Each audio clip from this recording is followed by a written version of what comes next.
ఏపీలో కూటమి ప్రభుత్వం వచ్చాక రాష్ట్రంలోని అన్ని వర్గాలు ఇబ్బందులు పడుతున్నాయి. ముఖ్యంగా కుటుంబం అంతా కష్టపడితేనే గాని పూట గడవని చేనేత కుటుంబాల పరిస్థితి దయనీయంగా మారింది.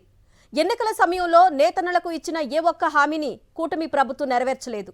గత వైఎస్ జగన్ ప్రభుత్వం రాష్ట్రంలోని ప్రతి మగం కార్మికుడికి ఏటా 24,000 అందించింది.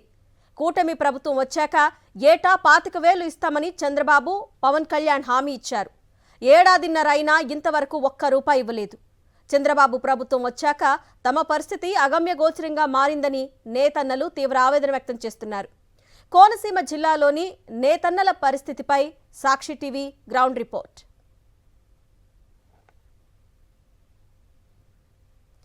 అంబేద్కర్ కోనసీమ జిల్లాలోని బండారు లంక చేనేతకు ఎంతో ప్రసిద్ధి చెందింది.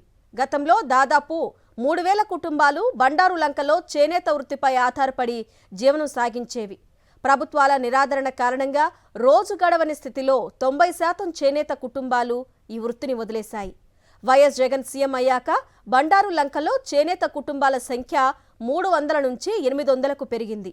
జగన్ అమలు చేసిన సంక్షేమ పథకాలు వారిని ఒడ్డుకు చేర్చాయి. కూటమి పాలనలో వారి పరిస్థితి మళ్లీ పాత రోజులకు వెళ్లిపోయింది.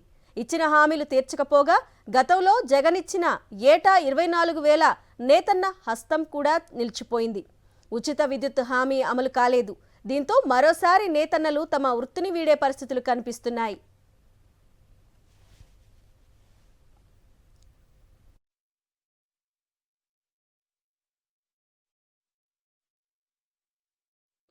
అధికారంలోకి రావడానికి కూటమి ప్రభుత్వం అనేక హామీలు ఇచ్చింది.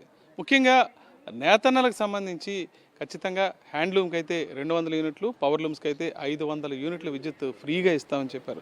దీంతోపాటు గత ప్రభుత్వం నేతన్న నేస్తం ఇచ్చేది, మేము నేతన్న భరోసా ఇస్తాం, దానికోసం 25,000 రూపాయలు ప్రతి ఏటా నేత కార్మికులకు అందజేస్తామని కూడా ప్రకటించడం జరిగింది. అయితే ఇవన్నీ కేవలం మాటలుగానే మిగిలిపోయినాయి. ఏడాదిన్నర గడుస్తున్నా సరే ఇప్పటి వరకు ప్రభుత్వం నుంచి తమకు ఎటువంటి లబ్ధి చేకూరలేదని నేత కార్మికులు అయితే తీవ్ర ఆందోళన వ్యక్తం చేస్తున్నారు. ప్రధానంగా ఉమ్మడి తూర్పుగోదావరి జిల్లాలో అయితే అమలాపురం దగ్గర ఉన్న బండారు లంక నేత కార్మికులు చాలా చేనేత వస్త్రాలకు చాలా ప్రసిద్ధి చెందింది. ఇక్కడ కూడా పెద్ద సంఖ్యలో దాదాపు గ్రామంలో 60% నేత కార్మికులే ఉన్నారు. వీళ్ళు కూడా చాలా ఇబ్బందులు పడే పరిస్థితి ఎదురవుతుంది. సార్, ఇప్పుడు నేత కార్మికులకు సంబంధించి ప్రభుత్వం కొన్ని ఇస్తానని చెప్పి హామీలు ఇచ్చింది. అవునండి. అదేవిధంగా ఉచిత విద్యుత్ ఇస్తానంది, నేతను భరోసా ఇస్తానంది. ఏ ఒక్కటైనా సరే కార్మికులకు ఈ 18 నెలల నుంచి కూడా బండారులంకలో కార్మికులు చాలా అస్తవ్యస్తంగా ఉంది సార్ పరిస్థితి అంతాను. ఇక్కడ చేనేత కార్మికులందరూ కూడా చాలా దుర్భర పరిస్థితిలో ఉన్నారు. ఎందుచేతంటే గడిచిన ప్రభుత్వంలో మనకి జగన్ గారు, వైఎస్ రాజశేఖర రెడ్డి గారి తర్వాత జగన్మోహన్ రెడ్డి గారి ప్రభుత్వంలో 50 సంవత్సరాలకి పెన్షన్ ఇవ్వడం జరిగింది చేనేత కార్మికులకి. అలాగే ప్రతి నెల 2,000 రూపాయలు చెప్పని సంవత్సరానికి 24,000 రూపాయలు ప్రతి చేనేత కార్మికుడికి కూడా బండారులంకలో ఇవ్వడం జరిగింది. ఓన్లీ 24,000 రూపాయల నేతన్న పథకం ద్వారా బండారులంకి సుమారు 1 కోటి రూపాయల పైనే ప్రతి సంవత్సరం ఒకటి కార్మికులకి ఇవ్వడం జరిగేది. మరి ప్రస్తుతం కూటమి ప్రభుత్వం వచ్చిన తర్వాత ఇంట్లో ఎంతమంది ఉన్నా సరే 50 సంవత్సరాలకే చేనేత కార్మికులు పెన్షన్ ఇస్తా అన్నారు. కానీ ఈ కూటమి ప్రభుత్వం వచ్చిన తర్వాత ఏ ఒక్కటి కూడా చేనేత పరిశ్రమలకి కొత్త పెన్షన్ అనేది రాలేదు. అలాగే మరి చేనేత దినోత్సవం ఆల్ ఇండియా జాతీయ చేనేత దినోత్సవం రోజున చేనేత పరిశ్రమలకి 200 యూనిట్లు కరెంటు ఫ్రీగా ఇస్తామని చెప్పారు. అలాగే 25,000 రూపాయలు నేతన్న నేస్తానికి పేరు మార్చి నేతన్న భరోసా కింద ప్రతి సంవత్సరం 25,000 రూపాయలు ఇస్తామని ప్రకటించడం జరిగింది.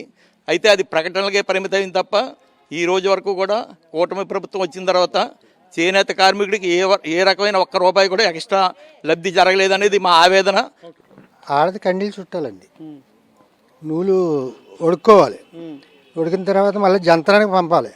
అది సరి చేయించుకున్న తర్వాత మా పాగడకి వస్తుంది నేతకి. కుటుంబం అంతా ఒకరోజు ఆ పని ఒక్కరోజు ఒక్కళ్ళు చేయలేరండి. ఇంతమంది గత ప్రభుత్వం ప్రతి సంవత్సరం 24,000 రూపాయలు నేతన్న నేస్తం ఇచ్చారు. 25,000 ఇస్తానని చెప్పారు అన్నారు. కూటమి ప్రభుత్వం మీకు 25,000 వచ్చిందా? 25,000 రాలేదండి. గత ప్రభుత్వంలోనే వచ్చింది కానీ ఈ ప్రభుత్వంలో 25,000 ఇస్తానన్నారు కానీ ఇప్పుడు ఇంకా ఇవ్వలేదు. అలాగే ఉచిత విద్యుత్ 200 యూనిట్లు ఎప్పుడో 1వ తారీఖున అమలు చేసేస్తామని 3 నెలలు 4 నెలల ముందే చెప్పారు. ఇప్పటికీ కూడా అమల్లో లేదండి. లేదు. ప్రభుత్వం దగ్గర నుంచి ఏ రకమైన లబ్ధి లేదండి.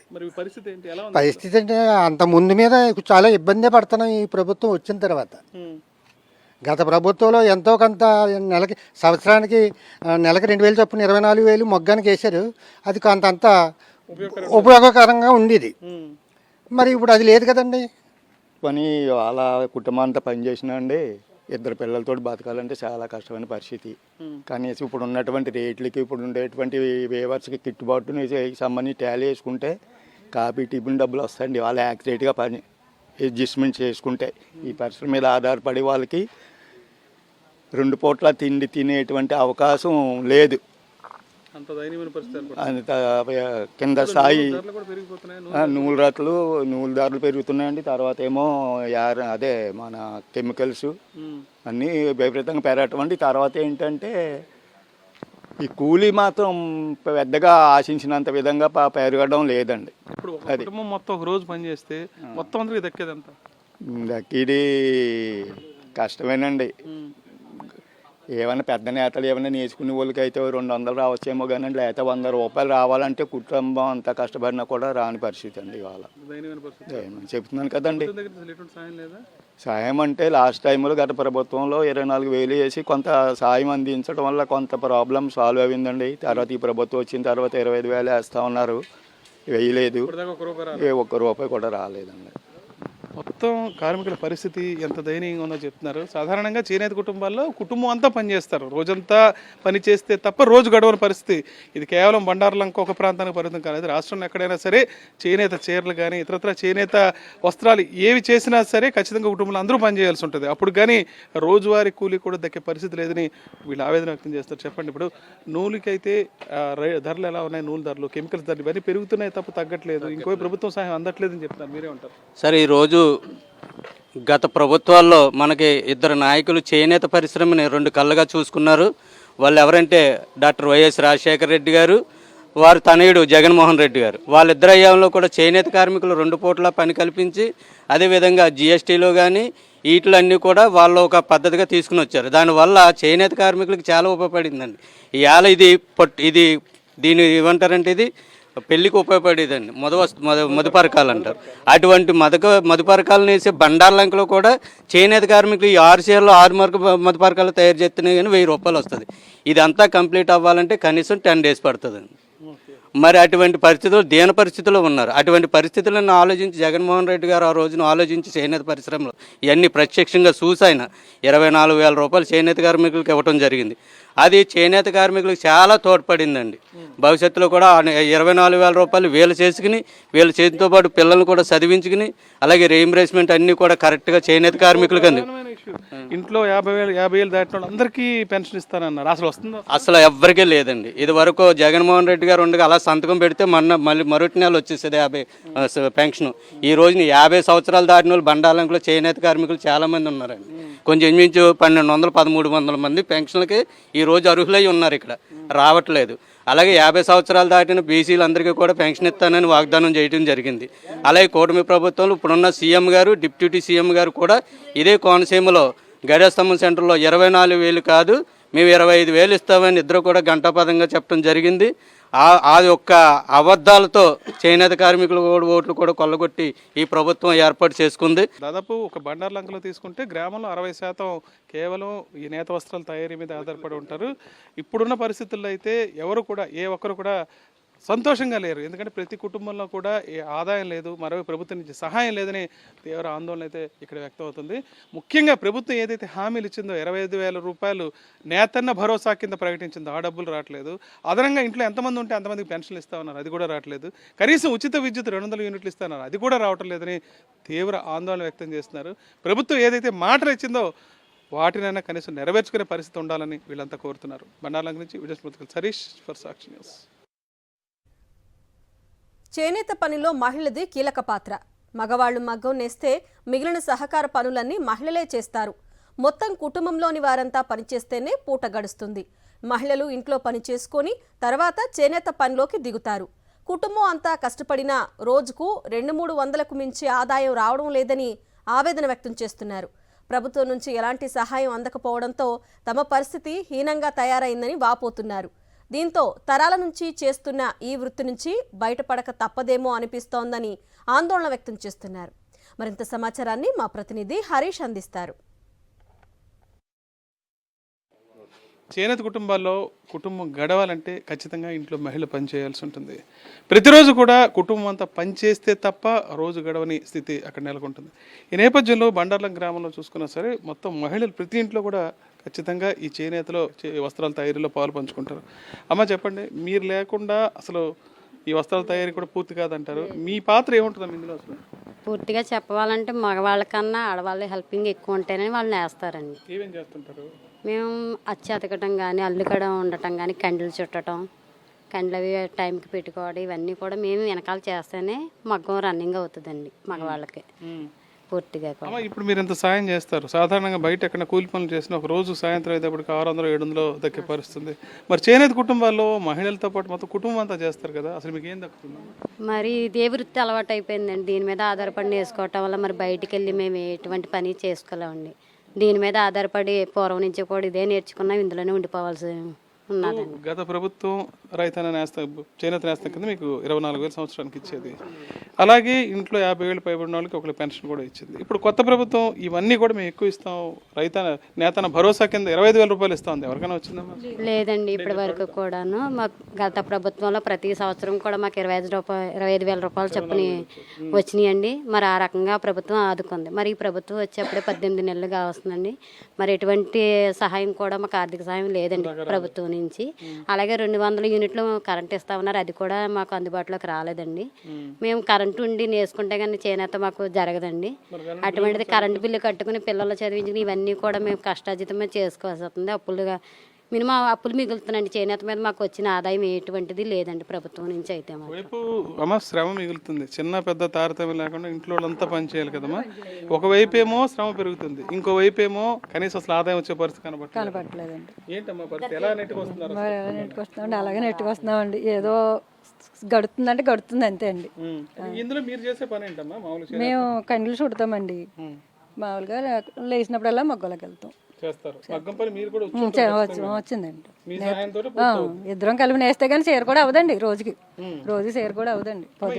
ఎంతమంది ఉంటే 50,000 దాటి పెన్షన్ ఇస్తాను కొత్తగా కుటుంబ ప్రభుత్వం చెప్పింది, అసలు వచ్చినాయా మీకు? మాకు ఎందుకు ముందు ఈయనకు ఉందండి పెన్షన్. అది వైఎస్ఆర్ గవర్నమెంట్ లో ఇచ్చింది. దాని తర్వాత ఇప్పుడు ఇంట్లో ఎంతమంది 50,000 దాటి అంతమందికి లేదండి, ఇంటికి ఒకటే అండి. ఇంటికి ఒకటే. ఆర్థిక సహాయం అందిందమ్మా? లేదండి, అసలు అందలేదండి. ఈ ప్రభుత్వం వచ్చాక రాలేదండి. ప్రభుత్వం దగ్గర ఏ రకమైన సహాయం అందకపోతే మీ పరిస్థితి కుటుంబాలు అసలు ఎలా గడుస్తారు? ఎలా ఉంది? ఏం గడట్లేదండి, అలాగే గడుపుతున్నాయి మరి అంతే అండి. జాగ్రత్తగా రోజంతా ఇప్పుడు కూడా చెప్పారు చాలా, అదండి రోజంతా అందరూ కలిసి పని చేస్తే అందరూ చెయ్యాలండి. పిల్లలకు కూడా పని చెప్తామండి. అల్లు పడితే పిల్లలు కూడా చేయవలసిందండి. ఒకరితో అవదండి అల్లు. 4-6 ఉంటే కానీ అల్లు అవదండి అసలు. అలాగే నేత పరిస్థితి, నేతగాడికి వచ్చేటప్పుడు కూడా ఓ మనిషి పైన ఉండాలండి. ఒకళ్ళని వేసినా అన్నీ చేయవలసిందండి. కరెంట్ కూడా భారం పెరిగిపోతుంది. పెరిగిపోతుందండి భారం. మీరే కట్టుకోవాలి. బిల్లు కట్టుకుంటున్నామండి. ఇంకా రావట్లేదండి. 200 యూనిట్లు అన్నారు కానీ ఇవ్వలేదు, ఇంకా ఇవ్వలేదు. ఏదండి అప్పుడు ఆయన వచ్చాక 4 సార్లు పవర్కి పెంచారండి. అప్పుడే 150 రూపాయలు వచ్చి బిల్లు అండి. ఇప్పుడు 500 వస్తుంది మాకు. కరెంటు వాడుకోనాకే భయం వేసేస్తుందండి. అప్పుడు 2 సార్లు పెంచాడు ఈయన. లేదు రాదండి, అసలు మాకు అయితే లేదండి. బిల్లులు అయితే పెరుగుతున్నాయండి. అప్పుడు 4 సార్లు పెంచారండి బిల్లులకి. ఏమోనండి, ఏం అర్థం అవ్వట్లేదు. ఇంకే పని ఉంటే ఆ పనికి వెళ్ళిపోయేలా ఉందండి. ఆడవాళ్ళు ఏంటి మగవాళ్ళు ఏంటండి, అలా ఉందండి మరి నేత పరిశ్రమ. పరిస్థితి వచ్చిందండి. మరి నేర్చేవాళ్ళు లేరు, ఇచ్చేవాళ్ళు లేరండి. నేయటానికి ఏదండి సహకరించే వాళ్ళు లేరు కదా. ఇప్పుడు ఆ నేతలో పడి ఉంటేనే కానీ, ఇద్దరు ఉంటేనే కానీ సేర్ అవ్వదు. మొత్తం చాలా మటుకు అయిపోయింది. ఏదండి మరి దీంట్లో ఆదాయం ఏదండి? మరి సాగ అంతా 10 రోజులు 15 రోజులు నేసినా కూడా 2,000 కాదు కానీ 1,500 కూడా రావట్లేదండి. ఇప్పుడు ఈ రోజులు తెల్లారితే 4 ఉన్న వాళ్ళకి రోజుకి కనీసం 600 లేనిది వెళ్ళదండి. తెల్లారితే కావాలి. పాలు ప్యాకెట్, టిఫిన్లు, పిల్లలు ఉన్న వాళ్ళకి ఎన్ని కావాలండి? ఎక్కడ సరిపోతుందండి? అసలు ఏం సరిపోవట్లేదండి. కానీ జగన్ గారు ఇచ్చినవి అయితే అన్ని ఇచ్చారండి. ఆయన చెయ్యోత అన్నారు ఇచ్చారు, మొగ్గానికి అన్నారు ఇచ్చారు, పింఛని మామూలుగా ఇచ్చారు. పింఛని ఒకటి వస్తుందండి కరెక్ట్గా. ఇప్పుడు ఇంకేమీ లేదండి. చేనేత పరిశ్రమలో మహిళలు కూడా పెద్ద సంఖ్యలో పనిచేస్తారు. ఒకప్పుడు బండార్లంకలో 3,000 మగ్గాలు ఉండేవి. ఇప్పుడున్న పరిస్థితి ఏంటంటే కేవలం 600 నుంచి 700 మంది మాత్రమే ఈ మగ్గాలు నిర్వహించే పరిస్థితి. వీళ్ళంతా చెప్తున్నారు, ముఖ్యంగా మహిళలు అయితే ఆవేదన చాలా ఎక్కువగా ఉంది. ఎందుకంటే బయటకు వెళ్ళి కూలి పని చేసే వాళ్ళు కూడా 600-700 రూపాయలు ప్రతిరోజు సంపాదించుకునే పరిస్థితి. నేతన్న నేస్తం కింద ప్రభుత్వం ఖచ్చితంగా 24,000 రూపాయలు ఇచ్చేది. ఇప్పుడు నేత పేరు మార్చి నేతన భరోసా అని చెప్పిన ప్రభుత్వం ఇప్పటివరకు ఒక్క రూపాయి కూడా తమ అకౌంట్లో జమ చేయలేదని అయితే ఆందోళన వ్యక్తం చేస్తారు. ఇప్పటికైనా సరే ప్రభుత్వం తమ ఇబ్బందులు గమనించి ఖచ్చితంగా తమను ఆదుకునే ప్రయత్నం చేయాలని కోరుతున్నారు. బండాలంక నుంచి విజయస్మృతిగా హరీష్ ఫర్ సాక్షి న్యూస్. చంద్రబాబు ప్రభుత్వం వచ్చాక తమకు ఏమైనా సాయం చేస్తుందేమోనని చేనేత కార్మికులు ఎదురుచూస్తున్నారు. అవి ఎదురుచూపులుగానే మిగిలిపోతున్నాయి. జగనేట 24,000 ఇస్తే తామొచ్చాక 25,000 ఇస్తామని నమ్మబలికి ఇప్పుడు మోసం చేశారని మండిపడుతున్నారు. ఉచిత విద్యుత్ హామీ అమలు చేయకపోగా కూటమి ప్రభుత్వం వచ్చాక 3 సార్లు విద్యుత్ ఛార్జీలు పెంచారని వాపోతున్నారు. మొత్తంగా తమ పరిస్థితి దినదిన గండంగా మారిందని ఆవేదన వ్యక్తం చేస్తున్నారు. ప్రభుత్వం హామీలు అమలు చేస్తేనే తమ జీవితాలు ఎంతో కొంత మారుతాయని, హామీలు అమలు చేయాలని చేనేత కార్మికులు కోరుతున్నారు.